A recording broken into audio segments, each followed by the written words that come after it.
Chico Barque, lo volvemos a recordar, estaba ayer en las gradas junto con Lula, mientras estaba hablando la presidenta Dilma. Bueno, estábamos hablando de Brasil, pero también tenemos la obligación de contrastar, como ya lo hicimos brevemente Por cierto, ¿no te pareció un poco extraño que cuando se producían aplausos para el discurso o los alegatos de la presidenta Dilma Rousseff, quien preside el juicio político, que es el presidente, creo que se llama Alto Tribunal, o presidente del equivalente al TSJ en Venezuela, mandaba que no hubiera, ordenaba que no hubiera demostraciones, ¿no? No sé si notaste ese detalle. No, ese detalle no lo vi, pero alguien me comentó que inclusive le habían dicho a Dilma que no alzara mucho la voz o algo así. Sí, era apabullante. Querían controlarse todos inclusive estos aspectos formales del evento ¿no? Absolutamente. ¿Qué significa? Eso significa muchas cosas, ¿no? Significa eso que tú acabas de decir ahora, un intento de control Primero, un intento de control de la libertad de expresión, Gilberto. Es decir, si tú controlas la forma, controlas también el fondo.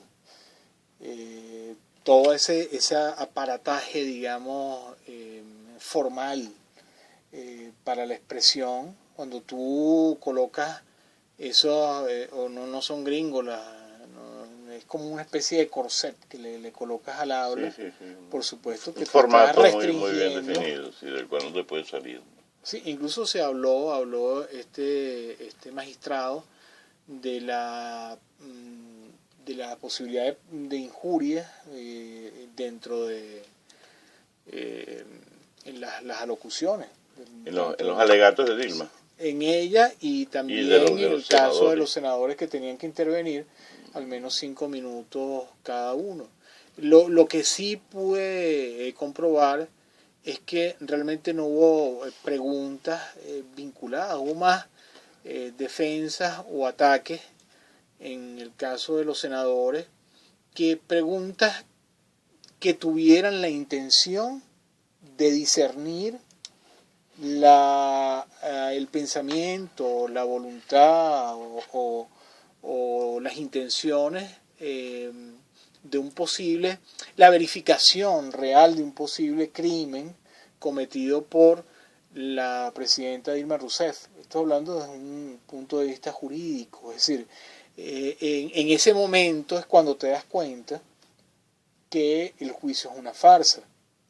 Estamos claros que estos senadores y diputados no son magistrados ni son jueces, sino que se les ha dado esta facultad de ser jueces, pero jueces políticos. Sin embargo, no había en las preguntas que se hicieron, incluso en aquellas que estaban abiertamente a favor de Dilma Rousseff, no había sino apología o ataque. ¿Me explico? Es decir, no, se supone que una persona que intenta preguntar, porque estamos claros que en este caso la presidenta Dilma Rousseff hace el papel de un testigo o de un acusado, y estas personas la interpelan o la repreguntan para discernir o para saber acerca del crimen que ella cometió, pero en ningún caso se hizo, Gilberto. Bueno, vale la pena en todo caso contrastar esto del Brasil, como dijimos en un momento en la primera parte de nuestro programa de hoy, con lo que está sucediendo, porque no es que va a suceder ni a partir del jueves cambia el panorama.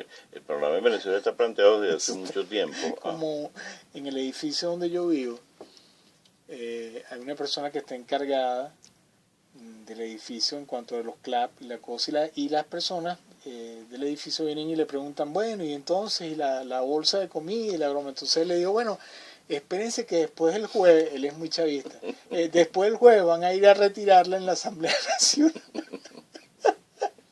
Eso se las va a dar Ramos Alum. Sí. Bueno, de hecho están haciendo por ahí ¿cómo se llama? Una ofertas, ¿no? que bueno, que a partir del jueves se van a acabar de nuevo las colas y todo ¿Ah, eso, sí? ¿no? Sí, yo las he escuchado por ahí.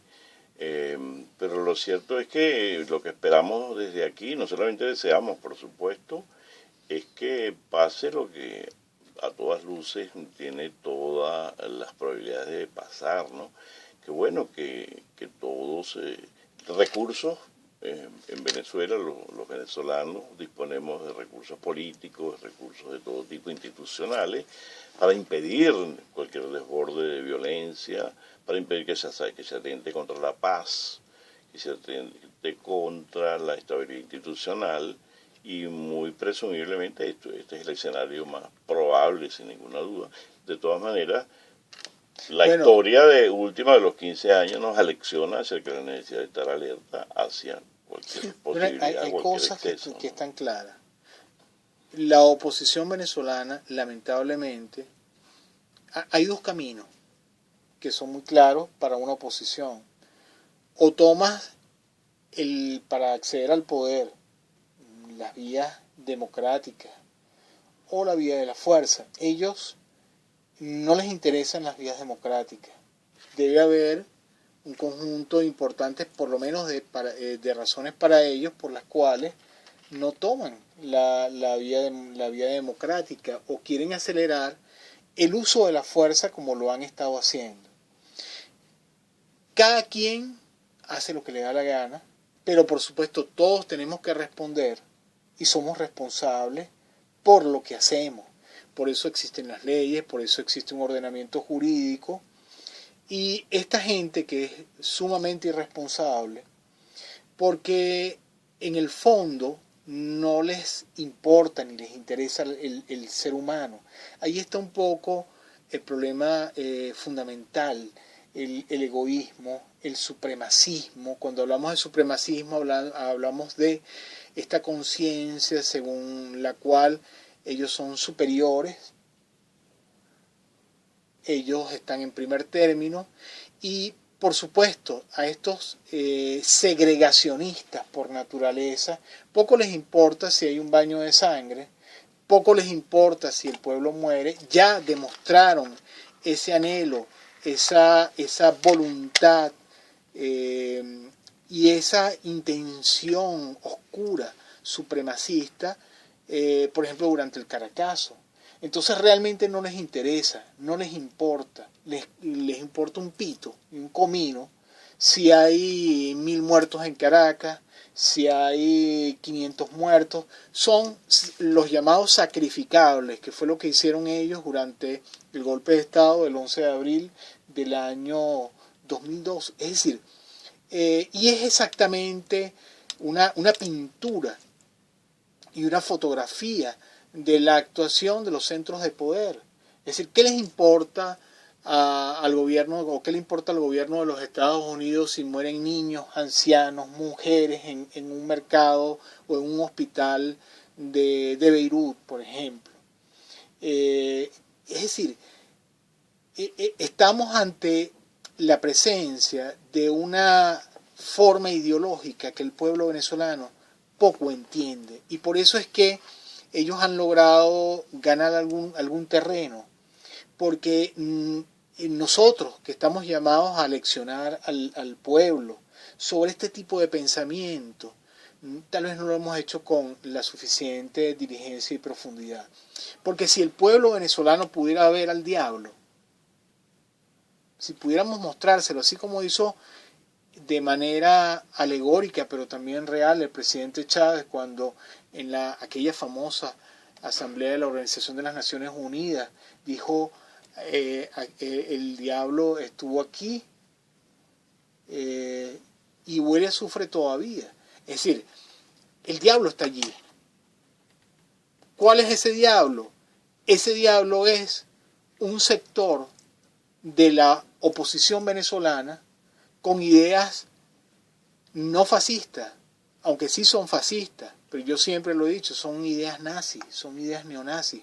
Estamos hablando del más puro y visible supremacismo, del más claro y vil egoísmo, de la tiranía contra la cual se levantaron nuestros padres fundadores y que habita sin lugar a duda el corazón, la mente, el pensamiento y el espíritu de estas personas. Y por supuesto, dentro de ese estado de cosas y de pensamiento, ¿qué les importa a ellos? Ahora, hay algo que no podemos soslayar.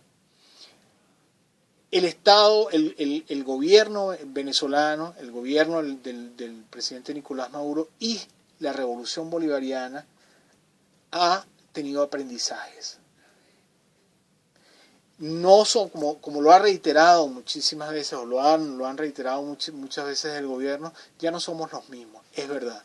Venezuela no es la misma, pero tampoco las organizaciones de inteligencia del Estado venezolano son las mismas. La policía venezolana no es la misma. La Fuerza Armada venezolana no es la misma. Y lo que está sucediendo en este momento es que Gilberto se está desmontando. Todos estos días se ha ido desmontando y yo creo que para el día 1 de septiembre va a estar totalmente desmontado. No importa cuántos allanamientos se hagan, tienen que hacerse los que sean necesarios. No importa cuánta gente se meta preso, porque estos son presos realmente necesarios. No pueden seguir estos locos andando por la calle con bombas, con detonadores, con armas largas, tratando no de subvertir. Es una actuación que va más allá de subvertir el orden público, el orden institucional. Estamos hablando de ese pensamiento nazi que se transforma en actos de terrorismo y en forzar, en utilizar la fuerza para sacar del poder al gobierno bolivariano de la forma que sea, porque ellos son incapaces de esperar, y menos en este momento, Gilberto, en que el arco minero, solo la idea del arco minero parece que les resuena a ellos como una estampida en los oídos, y parece que les duele en el alma que entre un Bolívar más a Venezuela, porque la ambición de poder y la voluntad de poder está más allá, Gilberto, del sentido de fraternidad universal, del sentido de amor a la patria, porque si hay un nombre que ellos no tienen dibujado en su conciencia, es la palabra patria. Entonces, por eso es que es tan importante ese último mensaje que dio el comandante Chávez antes de irse de este mundo, cuando habló de la palabra patria y dijimos, tenemos patria. Esos son los conceptos que deben penetrar el pensamiento del pueblo venezolano. Palabras como esas, palabras que ellos desdeñan. Me refiero a la gente, a un sector de la oposición, porque no podemos decir que toda la oposición, Gilberto, venezolana está metida en unos planes conspiradores, golpistas. Probablemente en silencio sean cómplices. Pero, como he dicho, el Estado venezolano no es el mismo, la revolución bolivariana no es la misma, se ha ido desmontando un verdadero golpe de Estado, o por lo menos una intentona